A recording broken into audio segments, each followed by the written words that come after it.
Hey guys, I'm Sagar from TechWorks and this is my full review of the OnePlus 3. This is the fourth smartphone from OnePlus, but for the first time, you can just head over to Amazon's website and click the Buy Now button without having to go through their annoying invite system. The design of the OnePlus 3 actually resembles some of HTC's flagship devices.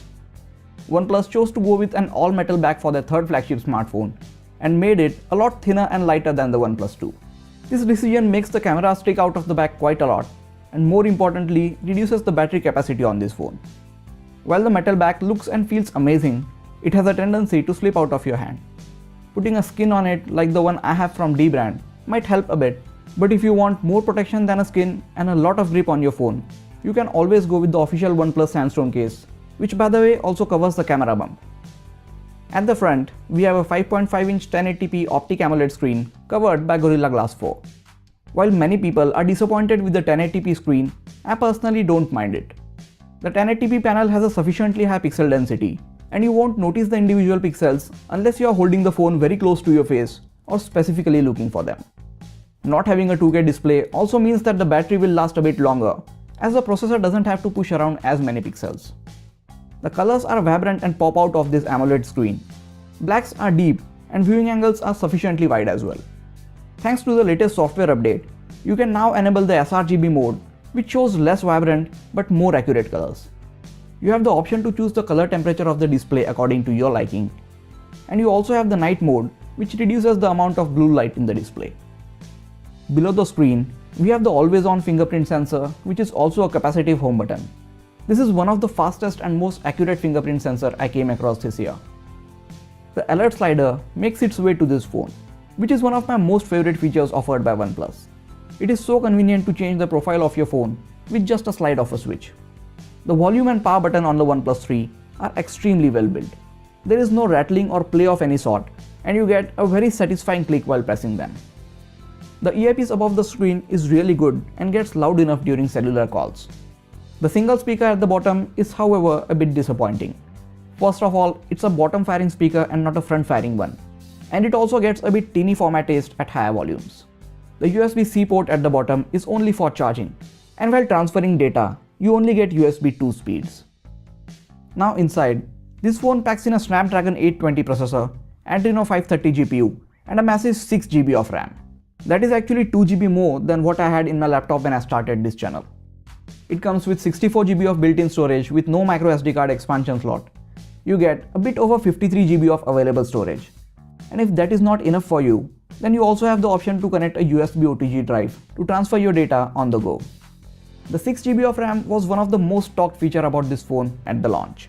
It got even more buzz when OnePlus did not allow users to take full advantage of it in order to preserve the battery life. But with the recent software update, OnePlus finally allowed the users to take a better advantage of the massive RAM this device packs in. It is not a surprise that this phone manages to score very high on the benchmark scores, and the overall day-to-day performance is also extremely smooth. With all these internals, you are more than likely to try out a lot of heavy games on it. But no matter what you throw at it, the OnePlus 3 handles it like a champ. Playing high-intensity games for about 30 minutes makes this phone a bit warm, but there is nothing to worry about. The massive RAM makes multitasking so much easier on this phone. More number of apps are kept open in the background, so you can jump right back to the point where you left, without having to reload the app. You also get all the usual connectivity options, like 802.11 AC Wi-Fi, Bluetooth 4.2 and GPS. NFC finally makes a comeback to this device after being left out of the OnePlus 2. This phone is running the latest version of Oxygen OS, which is built on top of Android Marshmallow 6.0.1. Oxygen OS is simple and it borrows most of its look from the stock Android, which is a good thing for me as I like to keep things simple and clutter-free. Android operating system by itself is very customizable, but Oxygen OS takes the customization game to the next level. For starters, you have a lot of gestures like double tap to wake the screen, draw a V on the sleeping screen to turn the flash on, circle to open the camera, and a few more gestures to control various music playback options. You have the option to choose between the on-screen buttons or off-screen capacitive buttons. I prefer to use the off-screen capacitive buttons as it gives me a little more screen real estate to play with.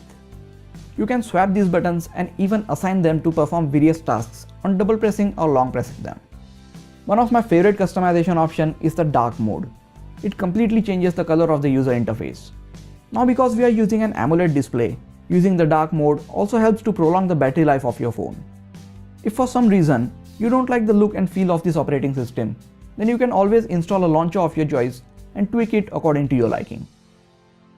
Coming to the camera, we have a 16 megapixel rear facing sensor with f2.0 aperture, face detect autofocus system, optical image stabilization and a single LED flash. While at the front, we have an 8 megapixel sensor with f2.0 aperture, which takes great looking images. The rear camera sticks out quite a bit, to a point where the phone rattles if you try to use it while being placed on any surface. I am not bothered by the camera hump, but I am a bit worried about the chrome around the camera hump being scratched over time. You can take pretty amazing images with this camera in ample lighting conditions. You also have the manual mode and the raw image support, so if you have a little time to tweak the manual settings, you can end up with a really good looking image. Since there is no laser autofocus system, you might face a slight difficulty while taking macro or close-up shots, but that is not a deal breaker in any way.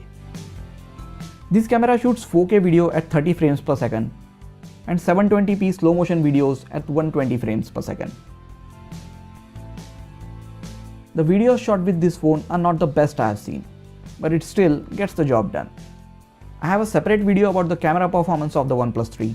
I will leave a card to that video on the screen and also a link to it in the description section. Definitely check it out if you want to take a look at a lot of image and video samples from the OnePlus 3. This camera is not better than the Galaxy S7 or the iPhone 6s, but it definitely falls close to that category. 8 times out of 10, the images from this phone will turn out just the way you wanted. You get a 3000 mAh battery inside this phone. Like most people, I wouldn't have mind if the phone was as thick as the camera hump and packed in more battery inside the extra space. For about 2 weeks, I used this phone with a single SIM card and the battery life I got was amazing. I generally ended my day with about 4.5 hours of screen on time, or sometimes even higher. The battery took a serious hit when I used it with 2 SIM cards and had LTE turned on most of the time. In this case, the battery barely made it till the evening when I had to charge the phone again.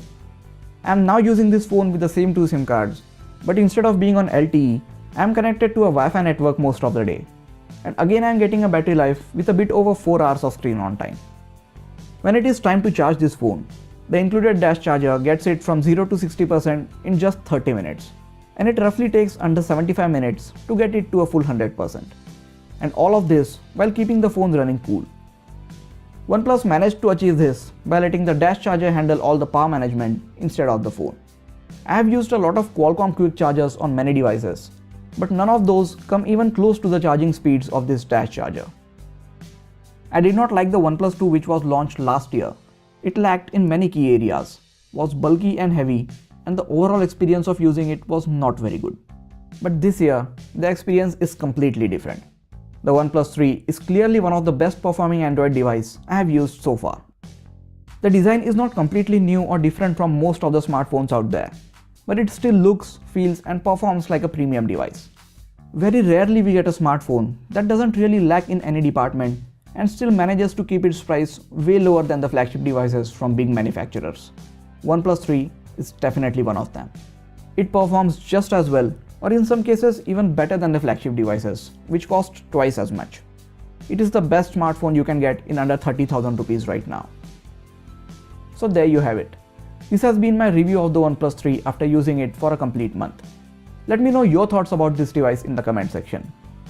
Please hit the like button if you enjoyed this video and also subscribe to the channel for more quality tech videos like this. You can also check out some of the other videos on this channel. This is Sagar and I'll catch you guys in the next video. Take care.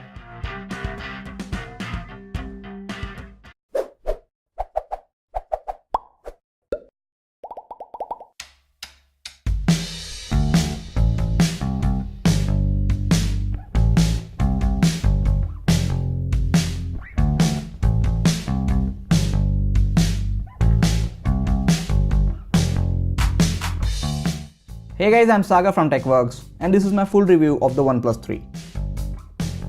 This is the 4th smartphone from OnePlus, but for the first time, you can just head over to Amazon's website and click the Buy Now button without having to go through their annoying invite system. The design of the OnePlus 3 actually resembles some of HTC's flagship devices. OnePlus chose to go with an all-metal back for their third flagship smartphone and made it a lot thinner and lighter than the OnePlus 2. This decision makes the camera stick out of the back quite a lot and more importantly reduces the battery capacity on this phone. While the metal back looks and feels amazing, it has a tendency to slip out of your hand. Putting a skin on it like the one I have from D brand might help a bit, but if you want more protection than a skin and a lot of grip on your phone, you can always go with the official OnePlus sandstone case, which by the way also covers the camera bump. At the front, we have a 5.5-inch 1080p Optic AMOLED screen covered by Gorilla Glass 4. While many people are disappointed with the 1080p screen, I personally don't mind it.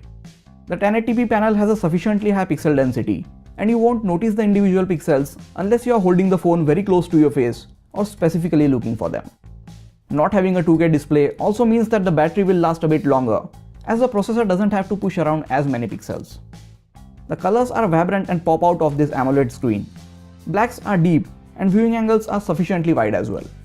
Thanks to the latest software update, you can now enable the sRGB mode, which shows less vibrant but more accurate colors. You have the option